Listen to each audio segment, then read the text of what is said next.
Remember, UPS made $13 billion in profits last year. So they've absolutely got money to pay the Teamsters everything that they wanted out of the current revenue.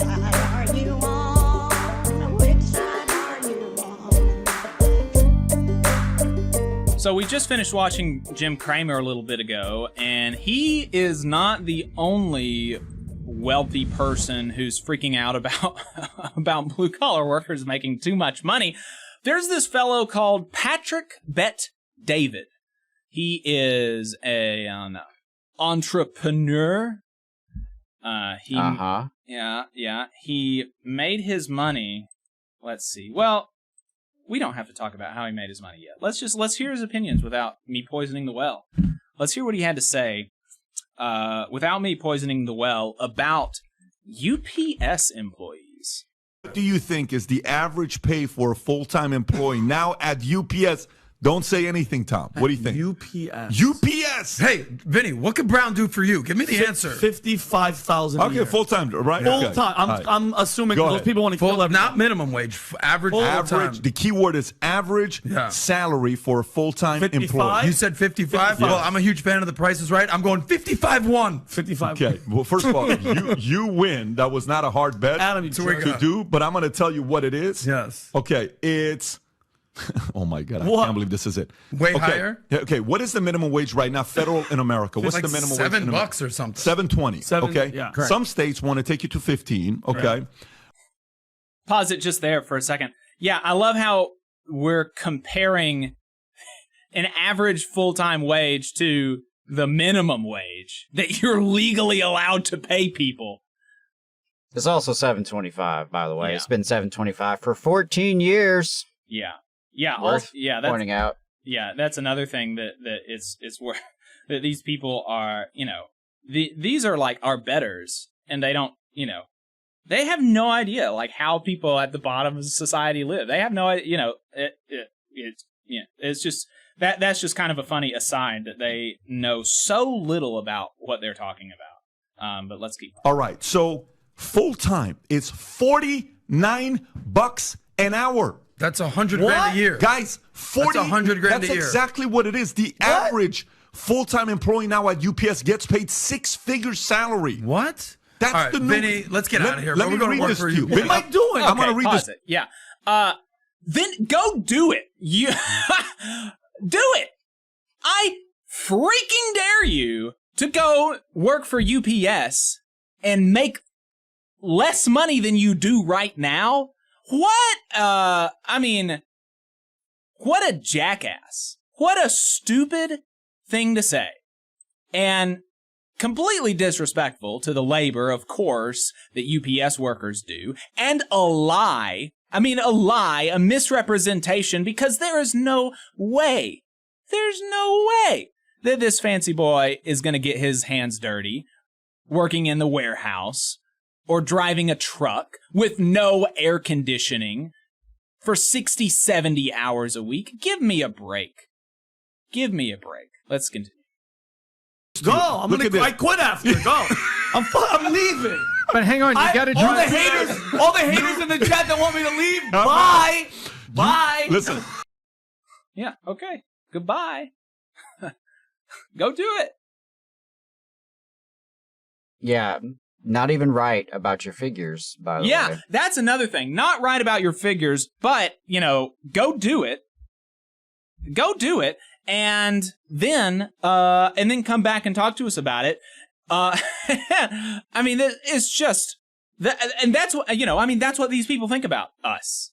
That's what people like that, people in the, media elite, the corporate and corporate media kind of stuff. That's what people think about, just normal working folks. They think it is so crazy that an unqualified, uneducated, unskilled worker would make $100,000 a year? Oh, Ooh. that was their reaction to that. While this guy Patrick Bet David $200 million net worth. Wow. And we'll talk about how he got his money in just a second. $200 million net worth.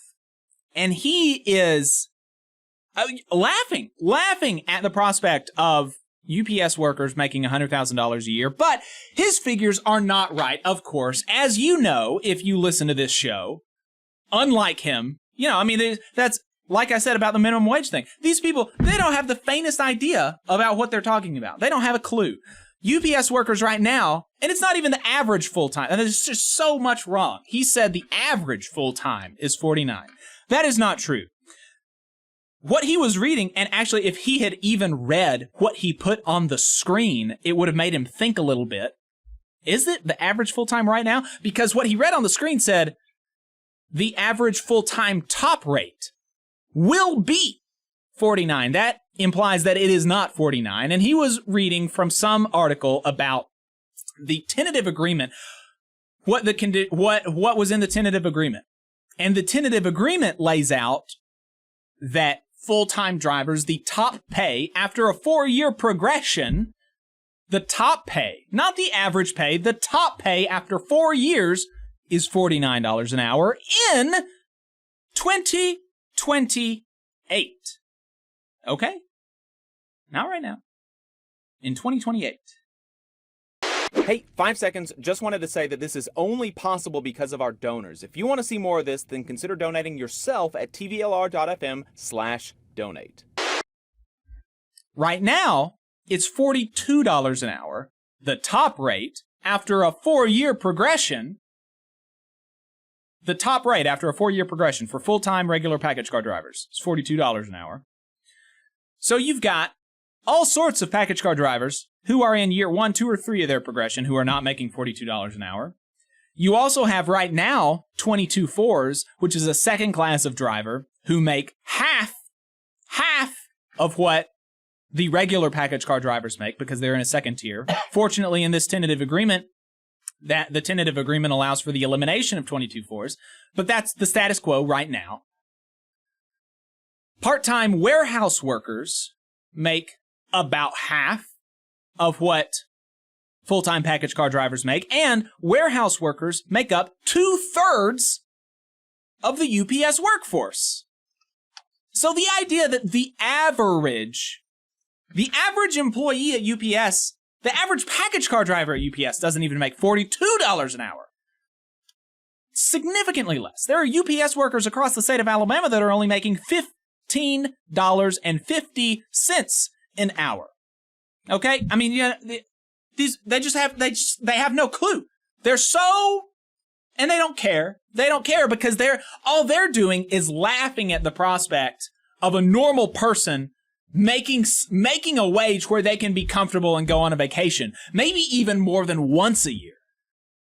They don't really care about the specifics. They don't care about whether or not it's even true. They just want the opportunity to laugh and mock the idea of a normal person like you making enough money to maybe go on 2 vacations a year and have a nice house and have a car. That's what they're doing. That's all they're doing. Let's listen to this second clip where he asked, and so, you heard all of this, they're surprised. They're so surprised. And so let's tell them, or let's allow them to tell us why they were surprised. What is the most shocking thing about this? You thought the number would be way lower. You thought that they don't deserve this amount. What is it that shocked you? I mean, you were shocked. You said 55,000. So what were you shocked about?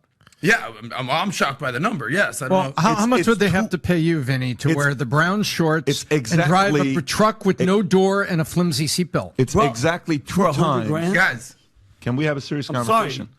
It's exactly 2 times what you guessed. Okay. Yeah. You said 55. It's $101,000. Okay, give or take. That's average. Does that factor in CEO? Is that factor in? Okay. That's full-time employees. Just $49 no an hour. reading before That's great. That's insane for this to take place. Okay, so now you say that's great. Guess what it means? Okay, yes, it's great.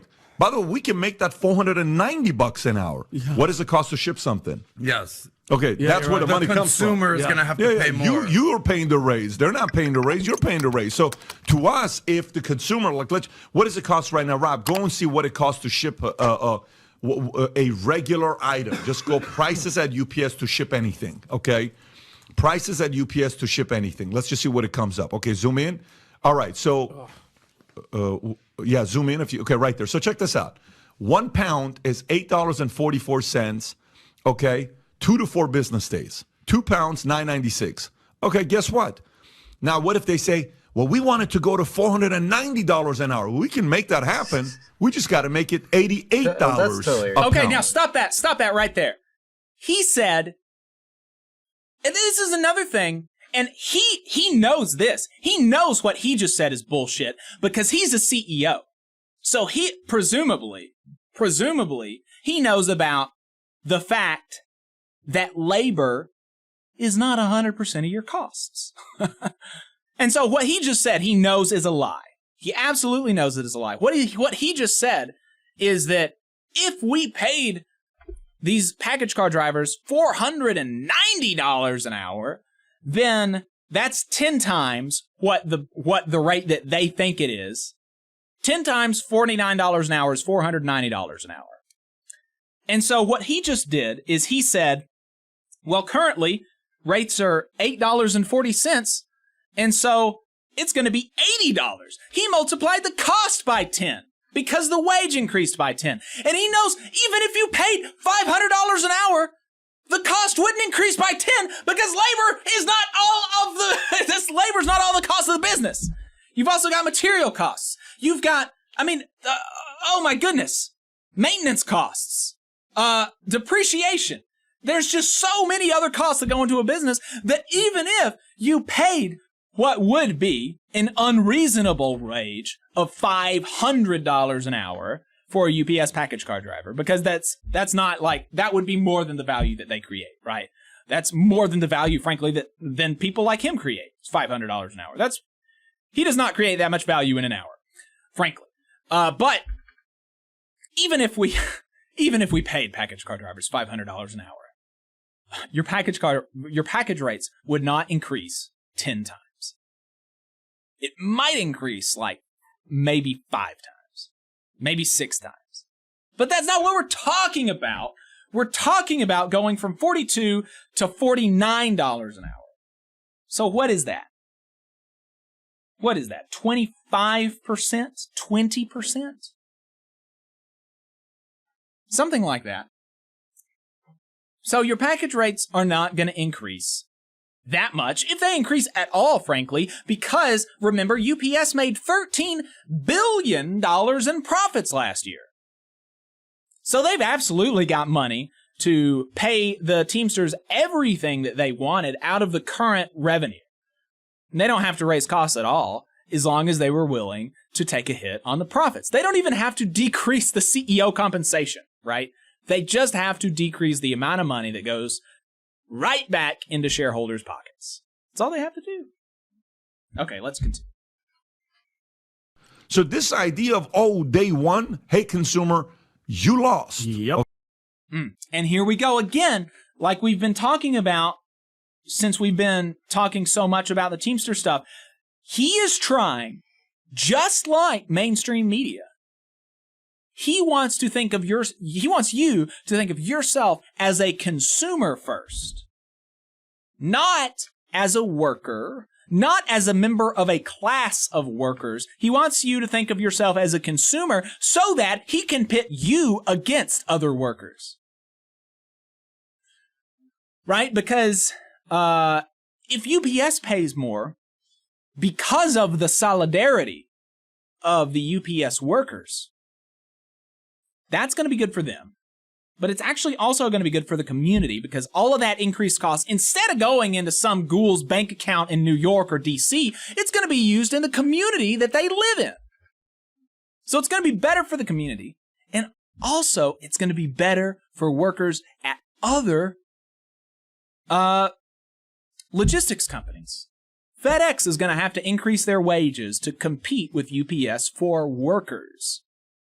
So he's trying everything he can do right now to undercut to undercut the solidarity that the public is feeling with the Teamsters at UPS. Doing everything he can to undercut that solidarity to try to divide us from other members of the working class with which we share so much more in common than we will ever share with people like him who make money from their money. We've got one more clip where he talks about, let's see. What is it? Well, let's just play this clip. I can't remember exactly what it is. But we got UPS, if you were to compare UPS strike versus Hollywood strike, which one they have to cave? I think it's UPS. They have to? You have to cave. Yeah. If 340,000 people go on strike, shipments are not coming in. Yeah. By the way, you know who the number one parcel company in America is right now? You know who the number one is? No, it's UPS. Really? If UPS missed this mark, that $30 billion in valuation goes to a whole different place, which means UPS is sitting there saying, guys, we better freaking do something. Guess what Hollywood is saying? Fine. We got plenty of old movies. Yeah. We got plenty of stuff. Don't do it. It's okay. Yeah. They're still paying a monthly service. While you're not making any new movies, any shows, are you still paying Netflix? Are you still paying 100%. Hulu? We have are you to. Still, you have to. 100%. So the media companies on strike, they're not getting affected, but UPS had to negotiate. Wow. The union had to negotiate versus Hollywood. Bob Iger's like, look, it's going to cost a lot of people their house. Hey, listen, you motherfucker. Listen, you $27 million. You want to lose a house? Yeah, There's 3 ways you can lose your house. Ron Perlman. Right? Yeah, Ron Perlman. Right. You live. So when you think about that part, you just have to know that strike is going to be very different for these guys than the other guys, but $49 an hour. Interesting. Yeah. So, the funny thing there is that he kind of inadvertently admitted like the whole game, which is that if UPS workers did not work, what's going to happen to the valuation of the company? What's going to happen to the value of the company? It's going to go away.